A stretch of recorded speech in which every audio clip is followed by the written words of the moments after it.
What would you do when strangers try to impose their opinion on you and then berate you when you disagree? Seems a bit outlandish, right? Kind of just want to save that for our parents, not strangers. About 2 years ago, my girlfriend got pregnant and laid off at the same time.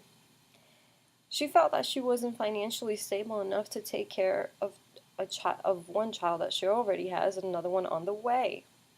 So I went with her to her appointment because I wanted to support her. And when we got there, there were so many protesters standing out there and yelling at us, berating us, and degrading us, not even knowing what service we would come in for. Anywho, she told me she felt like she walked the red carpet of shame.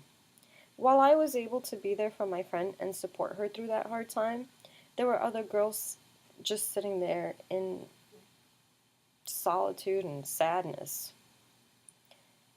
Yeah. Now imagine these protesters finally get what they've been fighting for: ban pro choice. In this present moment, I would like to engage all of you to understand the need of continuing pro choice in the US and how it affects the women that we know and cherish. I will begin by enlightening you of the impact on children of an abortion ban in Romania in 1966. It was a policy that remained in effect until December of 1989. According to an article I read on Columbia.edu, there was evidence that suggested that there were higher crime rates, bad educational and labor markets that were a result of children born during the ban. This result was interpreted as evidence of the existence of a negative unwanted effect. No child should ever feel unwanted by its parents or suffer the consequence of such feeling.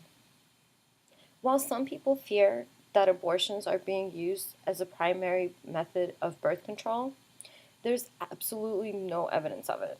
As a matter of fact, the Guttmacher Institute, I'm sorry if I say that incorrectly, that advances sexual health and reproductive health through interrelated programs and policy analysis and public education, states that 40% of women that have had a prior abortion, the proportion on the second and subsequent abortions have recently begun to fall.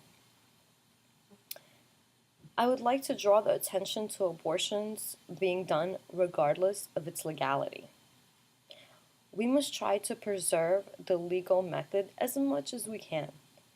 Why? Because the alternative methods can most certainly lead to the death of the mother and or the child, or both.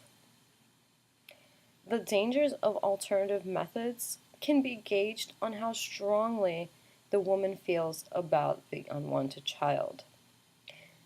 I want you to think about the most important woman in your life, whether it be your mother, your sister, your wife, your best friend.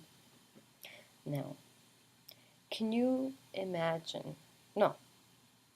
Can you contently concur with eradicating her individual freedom to make her own decisions and take away her privacy?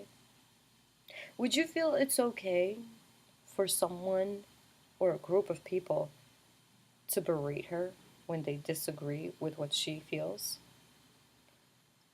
Most importantly, do you even want the chance of putting her in danger and risk never seeing her again? I wouldn't think so. Now I'd like to end off with some food for thought that's only one sentence long, spoken by Hillary Clinton. I have met thousands and thousands of pro-choice men and women. I have never met anyone who's pro-abortion.